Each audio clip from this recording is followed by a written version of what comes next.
چاہے بڑا ہو یا بچہ ہو. بچے نے خریدا تو ظاہر ہے کہ بچہ اب یہ بچے کا ہے، جو بچ گیا وہ بھی بچے ہی کا ہے. لیکن اب یہ کہ اس طرح کا بچہ ہوا چھوڑ کے لوگ چلے جاتے ہیں. بچہ بھی اگر کوئی نابالغ ہے سمجھدار وہ کھائے گا تو وہ عام طور پہ لیتے نہیں ہے. تو لینا کہیں کہیں کوئی لے بھی لیتا ہے لیکن جنرلی لیتے نہیں ہے، چھوڑ کے چلے جاتے ہیں. تو اب کوئی چیز ایسی ہے کہ بچے نے کھائی، اب وہ چھوڑ دی، اس نے پھینک دی، اور اب وہ اس کی قیمت بھی کوئی نہیں بنتی. اب جو بچ گیا کھانا وہ مفت بھی کوئی نہیں کھاتا تو بکے گا کیا. صلو علی الحبیب صلی اللہ علی محمد.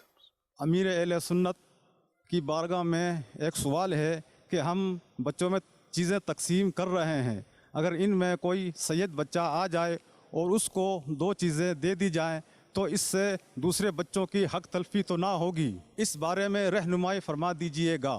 اگر چیزیں آپ کی ہیں، آپ تقسیم کر رہے ہیں، آپ کسی کو 1 دیں، کسی کو 2 دیں، کسی کو 12 دے دیں، آپ مالک ہیں، اس میں حق تلفی کی ہو جائے گی. تو کسی بچے کی چیز آپ نے اس کو دے دی، بچہ ایسا ہے کہ اس کا قبضہ ثابت ہو گیا، اب اس بچے سے لے لی کہ میں سید کو دے دوں کر کے، تو اب حق تلفی ہوگی. ظاہر ہے کہ جب بچوں کے سامنے ایک کو 2 اور سب کو 1 ملے گا تو بچوں کے ذہن میں ایک سوال تو پیدا ہوگا کہ ہم کو 2 کیوں نہیں. اگر یہ کہہ دیا جائے کہ یہ سید ہیں اور مطلب یوں کر کے بچوں کی عقل کے مطابق تو ان کو یوں 2 دینا چاہیے، کیونکہ جو برا لگنے کے لیے کم از کم اس میں اتنا تو شعور ہوگا کہ اس کو 1 ملا میرے کو، اس کو 2 ملے. تو بچوں کے ذہنوں میں سید، سادات، آل رسول، کوئی بھی ان کے بچوں کی سوچ کے مطابق کوئی ایسا جملہ کہہ دیا جائے تاکہ ان کے دلوں میں بھی ایک عظمت پیدا ہو کہ سید سادات ہیں تو آپس میں، کیونکہ ان کا ہوگا تو یار ہم کو 2 کیوں نہیں. تو بڑوں میں بھی سب کو تھوڑی پتا ہوتا ہے. آپ کو دیکھا ہے اجانے نہیں، آپ کو تو دیکھا نا کہ آپ بڑوں میں بھی جب بانٹتے ہیں تو یہ کہہ کر دیتے کہ یہ سید ہے، ان کو میں 2 دوں گا. وہ کبھی نہیں بھی کہتا ہوں گا، یہ بھی ہوتا ہوگا. آپ یہ کہ جب ہے میں مالک ہوں اس چیز کا، تب کسی کو 2 دوں، کسی کو 10 دوں. البتہ یہ کہ بچوں کی خصوصاً دل جوئی اسی میں ہوگی کہ بچے کو بھی بتا دیا جائے. لیکن بچے باتوں اتنے چھوٹے ہوتے ہیں کہ ان کو سمجھ ہی نہ پڑے کہ سید کیا اور غیر سید کیا. ایسی نوبتیں کم ہی آتی ہوں گی، لیکن بہرحال ہے تو صحیح. تو یہ بھی تو ہو سکتا ہے نا کہ اگر بچے ہی تھوڑے تھوڑے ہیں تو سب کو ڈبل دے دیا جائے کہ بھائی سید کا صدقہ سب کو ڈبل. تو یوں پھر کسی کو کسی سے گلا شکوا نہیں رہے گا. تو پھر آپ بولو گے سید کو چوبل دینا چاہیے، پھر کہ دوسروں سے ڈبل دینا ہے نا. سید ہوا. صلو علی الحبیب صلی اللہ علی محمد.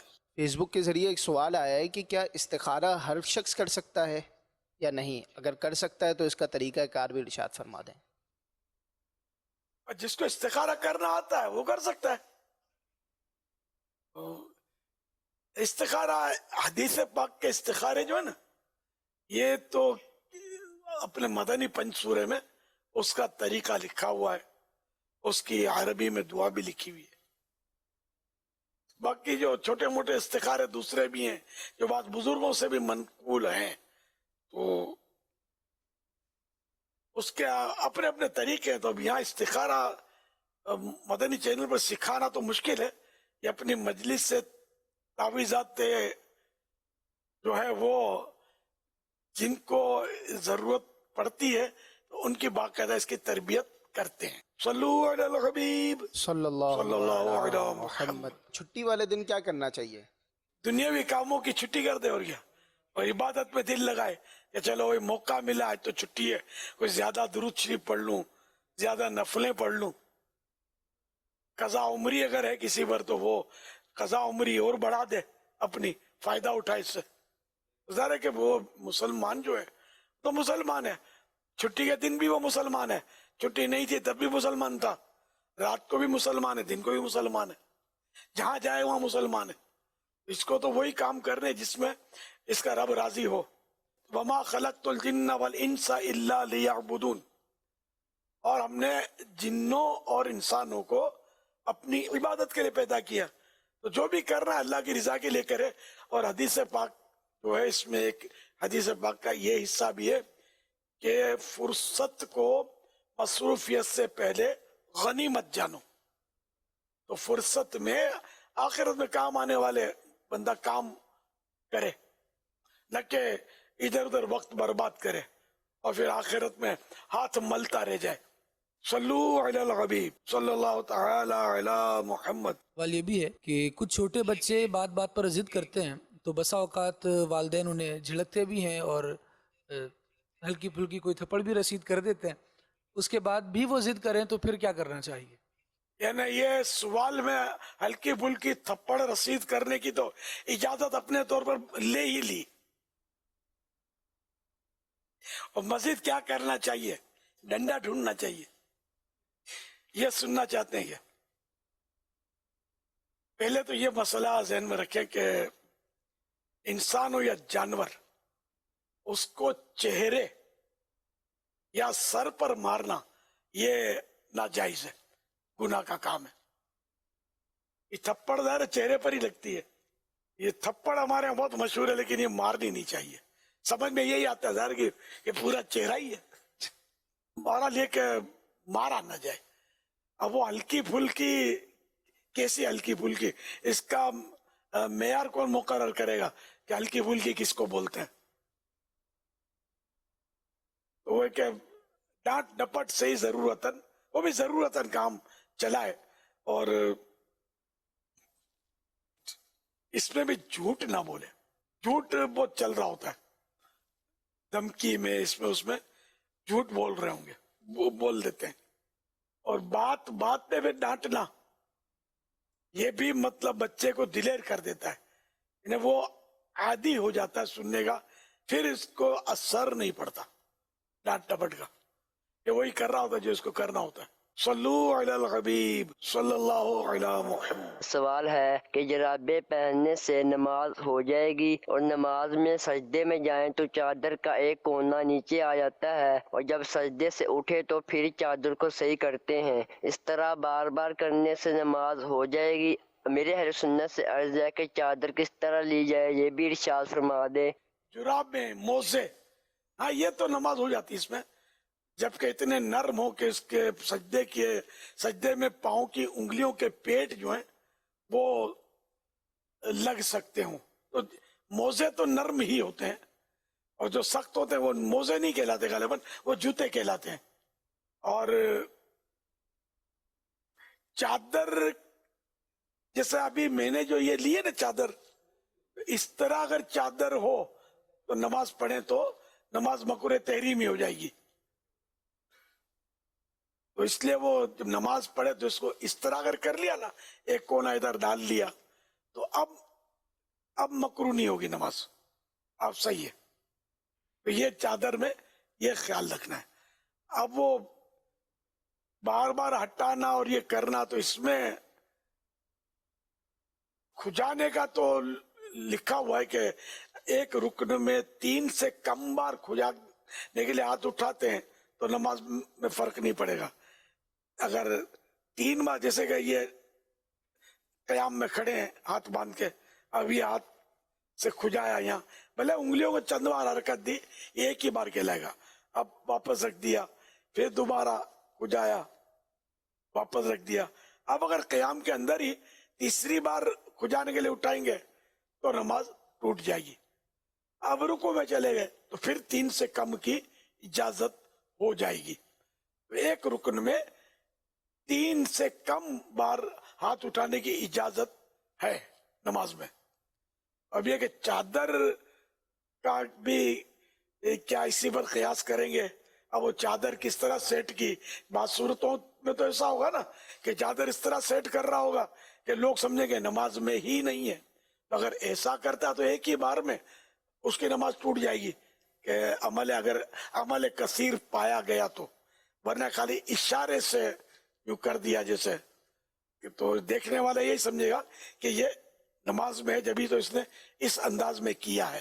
اور اگر وہ چادر اس طرح کھل گئی کہ وہ سدل پایا گیا، جیسے یہ میری چادر ہے، اور سجدے میں اس طرح ہو گئی اور ایک رکن کی مقدار وہ رہی اس طرح، تو پھر کراہت بالکل آئے گی کراہت اس میں.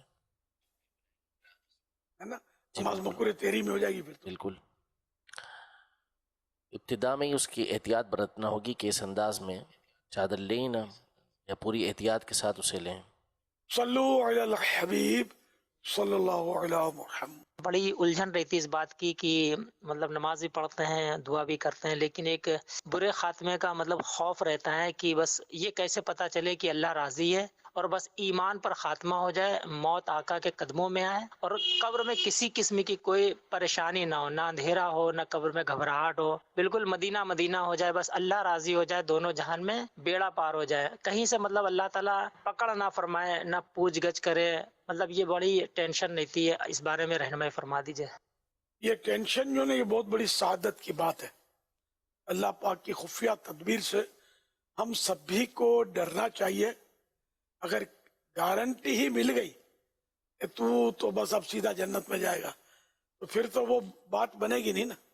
یہ تو انبیاء کرام علیہ السلام یقینی طور پر معصوم ہیں کہ یہ گناہ پر قدرت ہی نہیں رکھتے, فرشتے معصوم ہیں کہ گناہ پر قدرت ہی نہیں رکھتے, ورنہ ہم لوگ تو ظاہر ہے کہ گناہوں کا صدور ہو ہی جاتا ہے. دوبارہ لے کے اللہ پاک کی خفیہ تدبیر سے ہم سبھی کو ڈرنا چاہیے. برے خاتمے کا خوف تو تھا, وہ تو بزرگان دین کی زندگیوں کا حصہ تھا, اور یہ ایک ایسی لگام ہے کہ انسان اس سے گناہوں سے بچتا ہے, اور خوف خدا اس کے اندر بڑھتا چلا جاتا ہے. اگر برے خاتمے کا خوف جتنا بڑھے گا اتنا خوف خدا بڑھے گا, اور اللہ پاک کی بارگاہ میں وہ جھکے گا, یا اللہ بس تو ہی میرا ایمان بچانے والا ہے, تو ہی میرا ایمان بچا لے. تو ڈرتے تو رہنا ہی چاہیے. امام حسن بصری رحمت اللہ علیہ سے پوچھا گیا آپ کا کیا حال ہے؟ فرمایا جس شخص کی کشتی یعنی بوٹ دریا کے درمیان جا کر ٹوٹ جائے, اس کے تختے بکھر جائیں, اور ہر شخص ہچکولے کھاتا تختوں پر نظر آئے, تو اس کا کیا حال ہوگا؟ عرض کی گئی کہ بے حد پریشان کن. فرمایا میرا بھی یہی حال ہے. یہ کتنی زبردست مثال دی خوف خدا کی, کہ مطلب کسی نے پوچھا آپ کی طبیعت حال کیسی ہے, ہمارے یہاں تو بولا ہے میں ویل سیٹ ہوں, بالکل ٹھیک ہوں, ٹھیک ٹھاک ہوں, بہت اچھا ہوں. ہمارے یہاں تو یہ جواب ہوتا ہے, اللہ کی حمد بھی نہیں یاد رہتی کہ الحمدللہ بندہ کہے, بالکل ٹھیک فرسٹ کلاس. حالانکہ فرسٹ کلاس تو کوئی ہوتا ہی نہیں ہے. یعنی انسان کو کوئی ایسا انسان دنیا میں کہاں سے لائیں گے آپ جو ہر طرح سے ٹینشن فری ہو, اور جس کو کچھ بھی تکلیف نہ ہو, کچھ بھی پریشانی نہ ہو, کچھ بھی بیماری نہ ہو, کچھ نہ کچھ ٹک ٹک لگی رہتی ہے انسان کے ساتھ, لیکن بولتے ہیں فرسٹ کلاس. تو یہ ہمارے جوابات ہوتے ہیں جو بعض اوقات جھوٹ میں داخل ہوتے ہیں. لیکن امام حسن بصری رحمت اللہ علیہ نے کتنا پیارا جواب دیا, نے مثال دی کہ جس شخص کی کشتی دریا کے درمیان یعنی بیچوں بیچ جا کے ٹوٹ جائے, اور ہر شخص ہچکولے کھاتا تختوں پر نظر آئے, تو اس کا کیا حال ہوگا؟ جواب دیا گیا کہ ارے وہ تو پریشان ہوگا. تو فرمایا کہ میرا بھی یہی حال ہے کہ میں اسی طرح پریشان ہوں. ایک بار آپ ایسے اداس ہوئے, امام حسن بصری رحمت اللہ علیہ ایسے رنجیدہ ہوئے, اداس ہوئے کہ کئی سال تک ہنسی ہی نہیں آئی. لوگ آپ کو ایسے دیکھتے جیسے کوئی قید تنہائی میں ہو اور اسے سزائے موت سنائی جانے والی ہو. آپ سے اس بے چینی کا سبب دریافت کیا گیا کہ آپ اتنی عبادت اور ریاضت اور مجاہدات کے باوجود فکر مند رہتے ہیں. فرمایا مجھے ہر وقت یہ خدشہ لاحق رہتا ہے, ہر وقت یہ ڈر لگا رہتا ہے کہ کہیں مجھ سے کوئی ایسا کام سرزد نہ ہو جائے جس کی وجہ سے اللہ پاک ناراض ہو جائے, اور وہ فرما دے کہ تم جو چاہے کرو مگر میری رحمت تمہارے شامل حال نہ ہوگی. بس آپ فرماتے بس اسی وجہ سے میں اپنی جان پگھلا رہا ہوں. یہ مطلب بزرگوں کا حال تھا. حسن بصری رحمت اللہ علیہ حضرت مولا علی کے شاگرد تھے, اور تابعی بزرگ, اور بہت بڑے تابعی بزرگ تھے. ان کا حال یہ تھا تو ہمارا حال کیسا؟ ہمارا بالکل الٹا. ہم لوگ بالکل بے خوف اور نڈر ہیں, جیسے پرواہ ہی نہیں ہے. بس وہ مسلمانوں کے گھروں میں پیدا ہو گئے تو ہم سمجھتے کہ بس چھٹے پڑے ہیں. حالانکہ ایسا نہیں ہے. ہم سب کو اللہ پاک سے ڈرنا چاہیے.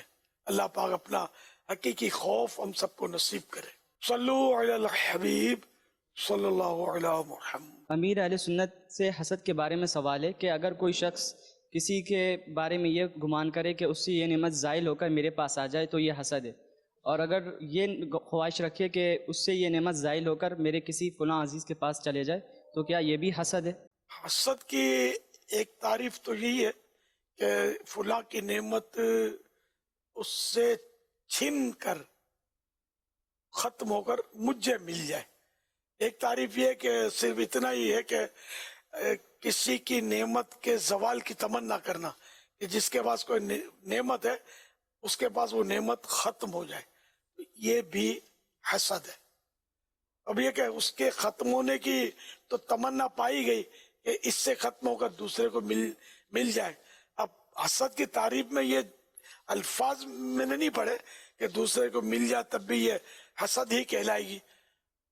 بہرحال اتنا ہے کہ وہ کسی کی نعمت کے زوال کی تمنا کرنا یہ حسد ہے. حسد نیکیوں کو اس طرح کھا جاتا ہے جس طرح آگ لکڑی کو.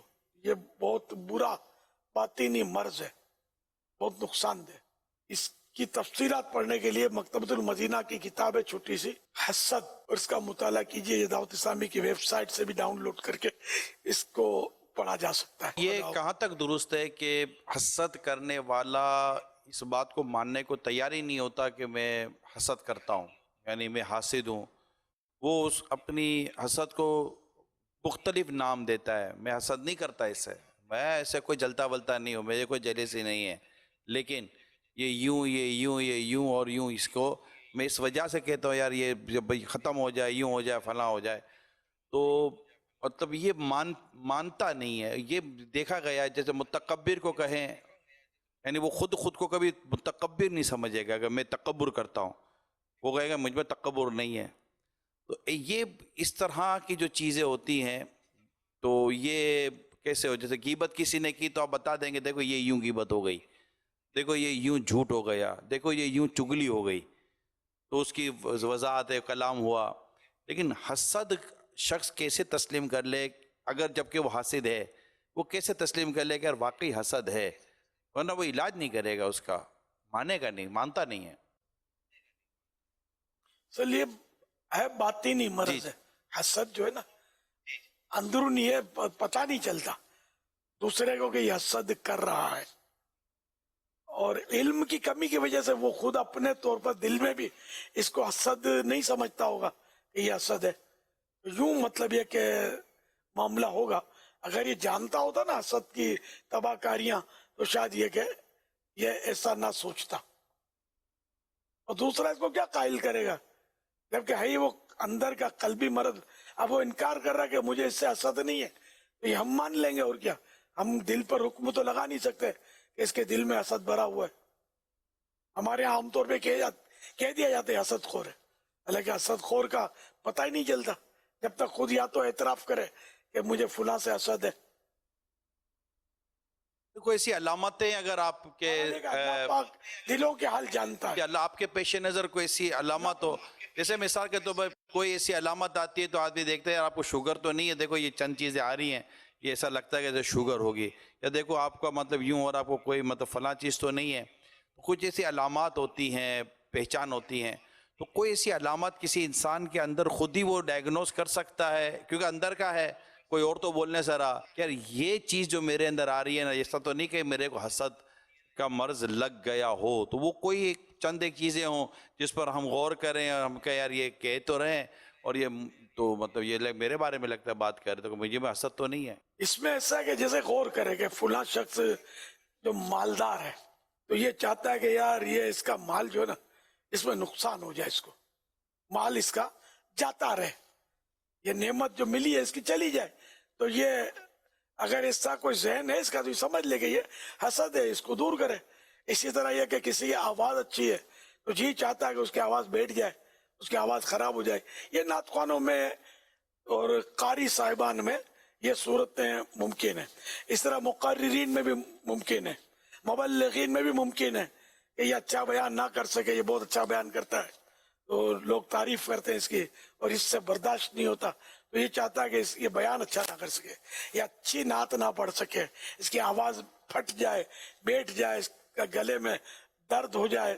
اس طرح یعنی کہ اس کی وہ نعمت جو ہے اچھی آواز کی, یا کوئی حسین ہے, خوبصورت ہے, تو بس وہ جلسی مطلب کہ اس کا حسن و جمال جو ہے ختم ہو جائے, بس شکل ہو جائے, اس کو چیچک نکل آئے, پھوڑے ہو جائیں, یعنی کچھ ایسا ہو جائے کہ اس کی شکل بگڑ جائے. تو یہ خواہشات پیدا ہونا یہ حسد ہی تو ہے کہ اس کی نعمت چلی جائے, اس سے جو اس کے پاس خوبی ہے یہ ختم ہو جائے. اب یہ کہ یہ دل میں پیدا ہو گئی اور اس کو فوراً ظاہر اس نے دور کیا, اس پر جمع تو نہیں, نہ اس نے اس کو اپنی آرزو بنا لیا, تو یہ اس کو یہ نہیں کہیں گے یہ گناہ گار ہو گیا خیال آتے ہی. خیال آنا اور چیز ہے, اور اس خیال کو اپنا لینا, جمع لینا یہ اور چیز ہے, اور کہ یہ بس ایسا ہو جائے, اس کو یہ نقصان ہو جائے, یعنی یہ چلا جائے, اس کی یہ نعمت ہے یہ ذہن بنا لے. یہ آدمی تھوڑا بہت شعور ہو نا, دینی ماحول ہو تو اس کو سمجھ پڑے گی. اب بالکل ہی دینی ماحول میں ہی نہیں ہے کوئی, پہلی بار اس نے سنا حسد کیا ہوتی ہے, بھئی یہ ہوتی ہے, اور وہ بولے کہ نہیں یار اپنے تو حسد نہیں ہے, کیونکہ شیطان بھی تو مشیر ہے نا, ہر ایک کے ساتھ لگا ہوا ہے, تو وہ گناہ کو بھی بعض اوقات خوبصورت بنا کر پیش کرتا ہوگا کہ تو ہمدردی کرتا ہے, تو کون سا حسد کرتا ہے اس سے. علم دین بہت ضروری ہے, اور اس کے لیے عاشقان رسول کی صحبت, مدنی قافلوں کا سفر, دینی کتابوں کا مطالعہ یہ بہت مفید ہے. تو کیا ایسا بھی ممکن ہے کہ ایک شخص کو اس کو حسد ہو گئی بدقسمتی کے ساتھ کسی سے, تو ہر ذی نعمت حسد کیا جاتا ہے جیسے حدیث پاک میں ہے, اب اس کو حسد ہو گئی, اب اس کو واقعی پرابلم ہوا, تکلیف میں بھی آ گیا, اور اس کو کہا یار یہ دیکھو یار اس کو یوں ہو گیا, تو وہ مطلب کہ ایسا بھی ہوتا ہوگا نا کہ وہ اس کو یہ اظہار کرے اور اس کے ساتھ ایسا ہو گیا, اوہ یار تو بہت برا ہوا, اور اندر میں اس کو ایسا لگتا ہوگا کہ یار صحیح ہو گیا, یار صحیح ہو گیا.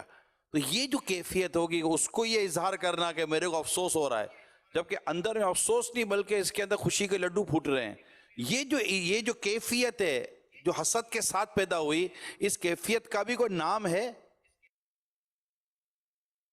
یہ کیفیت جو ہے نا, اب یہ کہ افسوس کا اظہار کرنا, یہ افسوس کا اظہار نہ کرے, یہ جھوٹ بول رہا ہے نا, افسوس تو ہے ہی نہیں اس کو, وہ کہہ رہا مجھے افسوس ہو رہا ہے, تو یہ منافقت اور جھوٹ.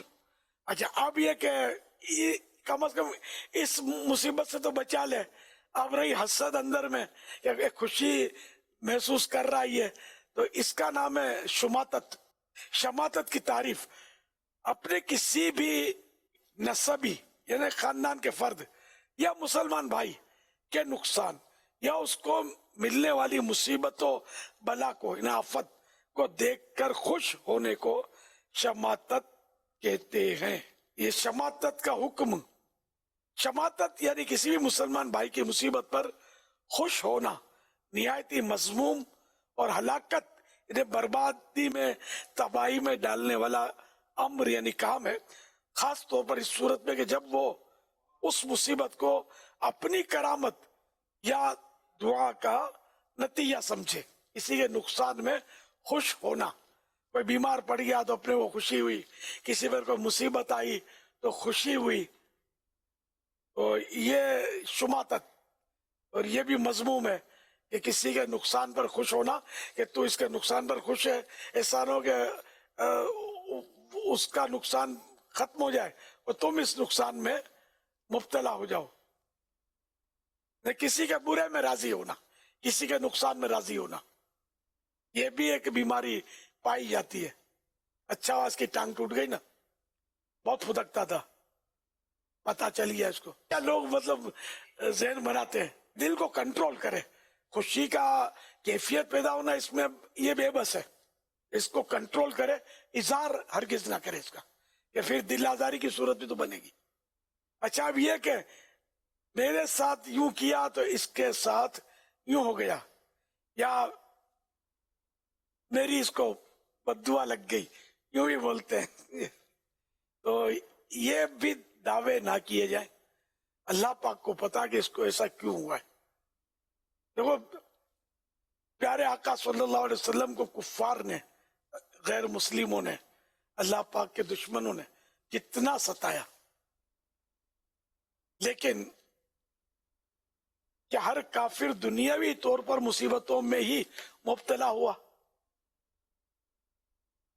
بزرگان دین کو غیر مسلموں نے کتنا ستایا, عام لوگوں نے کتنا ستایا, کیونکہ سب کو دنیاوی طور پر مطلب ہے کہ لولے لنگڑے ہو گئے, کوئی اندھا ہو گیا, کوئی کانا ہو گیا, کیا سب کے ساتھ یہ ہوا؟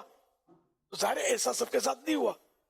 تو جب ان بڑی ہستیوں کو ستانے والوں کو بھی دنیا میں اتنی ڈھیل ملی, اب یہ کہ میرے ایسا کوئی مطلب اٹھ کر کہہ دے کہ چونکہ اس نے میرے کو ستایا تھا, میرے کو تکلیف دی تھی, تو اس کے ساتھ یوں ہو گیا.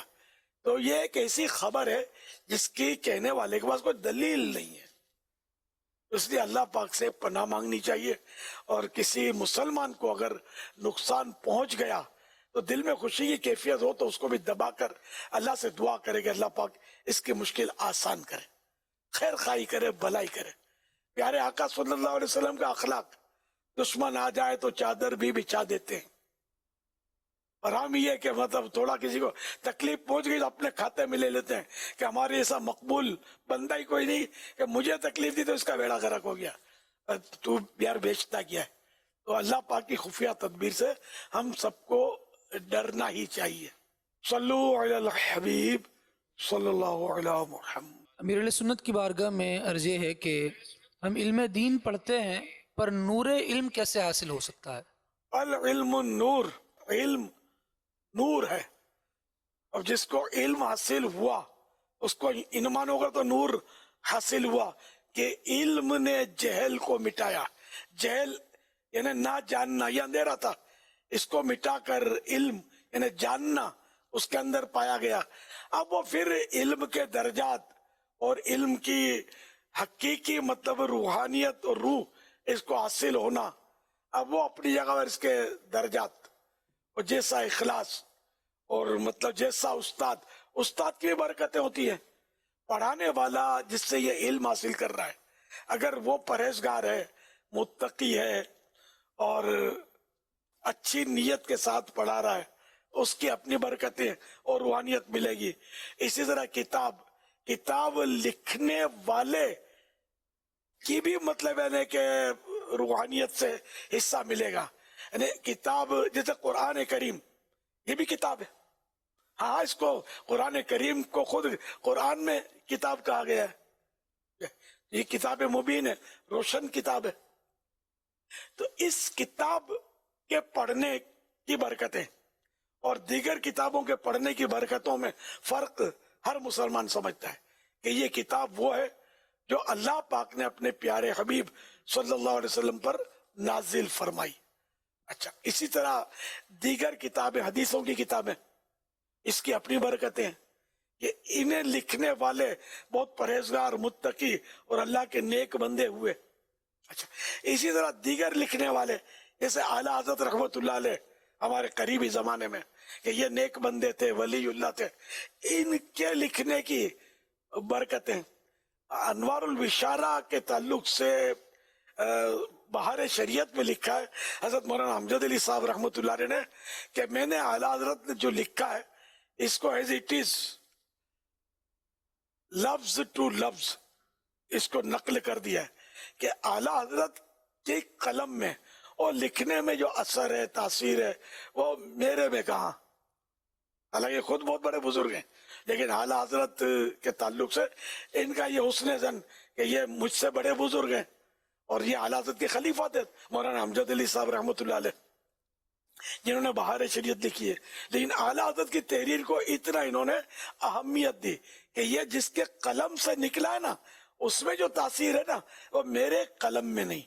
تو یوں لکھنے والا کوئی اگر نیک بندہ ہے، بزرگ ہے، مخلص ہے، اللہ کے لیے اس نے کتاب لکھی ہے تو اس کے اپنے اثرات ہوں گے. کسی نے پیسوں کے لیے لکھی ہے یا نام و نمود کے لیے لکھی ہے کہ میرا نام ہوگا، واہ واہ ہوگی. اگر کوئی ایسا فرد لکھنے والا ہے اور باتیں وہی لکھی ہے، اس نے اچھی اچھی باتیں لکھی ہے، لیکن اس کے اپنے اثرات، اور جس نے اخلاص کے ساتھ لکھا اس کے اپنے اثرات ہوں گے. تو یوں مطلب ہے کہ علم کا نور جو ہے نا وہ یہ کس سے حاصل کر رہا ہے. یہ دیکھیں اگر نعوذ باللہ یہی علم کسی بد مذہب سے حاصل کر رہا ہے تو اس کو نور کیا ملے گا؟ الٹا مطلب اندھیرے میں ڈوب جائے گا. اور بہت بڑا اندیشہ ہے کہ کفر کے اندھیرے میں جا پڑے. ورنہ علم تو شیطان کے بعد بھی بہت ہے، اور بڑے بڑے گمراہ کن لوگ ہوئے جن کے بعد بہت کچھ علم تھا، لیکن وہ علم ان کے حق میں نور نہیں تھا، بلکہ ان کو تو نور سے دور کر دیا گیا. تو یہ سب ہوگا اللہ کی توفیق سے.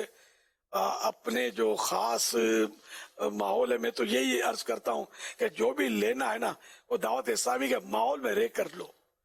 دعوت اسلامی کے عاشقان رسول کے پاس آ کر ان سے لو. ورنہ ادھر ادھر جائیں گے آپ کو لگے گا کہ یہ بہت کچھ ہے، لیکن ہو سکتا ہے کہ یہ بہت کچھ ہو لیکن مائنس میں بہت کچھ ہو اور آپ کو لے ڈوبے. ہر ایک کو اتنا شعور نہیں ہے. اس کا مطلب ہرگز یہ نہیں ہے کہ جو دعوت اسلامی سے ہٹ کر ہے وہ ہے ہی غلط. نعوذ باللہ، میرے مراد یہ نہیں ہے. اس کے علاوہ بھی بہت سارے اچھے اچھے مطلب نیک لوگ ہیں، علماء ہیں، لیکن چونکہ ہر ایک کی شناخت ہر ایک کو نہیں ہوتی. جس کو شناخت ہے وہ تو الگ بات ہے، جس کو نہیں ہے شناخت اور عام طور پر نہیں ہوتی. تو اس لیے دعوت اسلامی کم از کم ایک ایسی نعمت اللہ نے دی ہے کہ اس کی شناخت بہت آسانی سے ہو رہی ہے کہ اس کے نظریات کیا ہیں، اس کے عقیدے کیا ہیں، اس کی محبتیں، ان لوگوں کا عشق رسول، ان کا خوف خدا کس طرح کا، یہ سب نظر آ رہا ہے.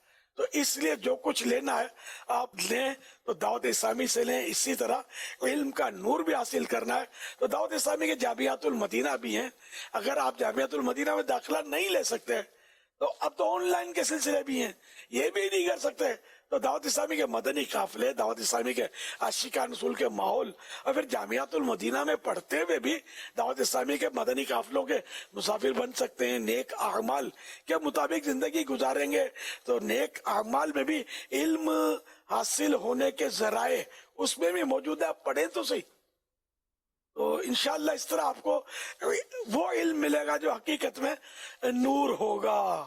امام غزالی رحمۃ اللہ تعالیٰ علیہ کی جو احیاء العلوم ہے، اس کی پہلی جلد میں جو آپ نے علماء کے اور علم کے تعلق سے جو لکھا ہے، کیا آپ مشورہ دیں گے کہ اس میں جو علماء دنیا اور علماء آخرت کا جو وہاں بیان موجود ہے، اگر اسے پڑھ لیا جائے اور اس کو سمجھ لیا جائے کہ اور ایک علم دین حاصل کرنے والا اس کو یوں دیکھ لے کہ یہ علماء دنیا یا علماء سو یا برے علماء کی یہ علامات لکھی ہوئی ہیں، میں نے ان سے بچنا ہے، اور یہ علماء آخرت کی جو علامتیں لکھی ہوئی ہیں میں نے اس کو اختیار کرنا ہے، تو یہ اگر اس کے پر فہرست ہو تو ہو سکتا ہے کہ اسے فائدہ ہو. کیا فرماتے آپ؟ بہت بہترین توجہ دلائی.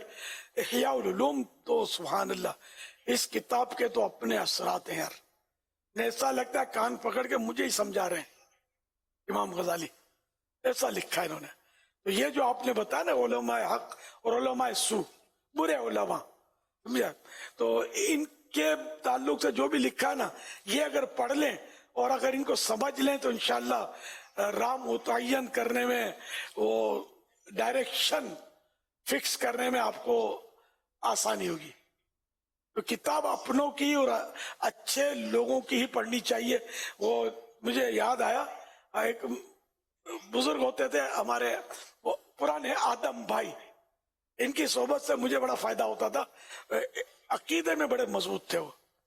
تو ان سے شاید ایک سے زیادہ بار میں نے سنا تھا کہ کتاب جو ہے نا یہ اپنے بزرگوں کی پڑھنی چاہیے.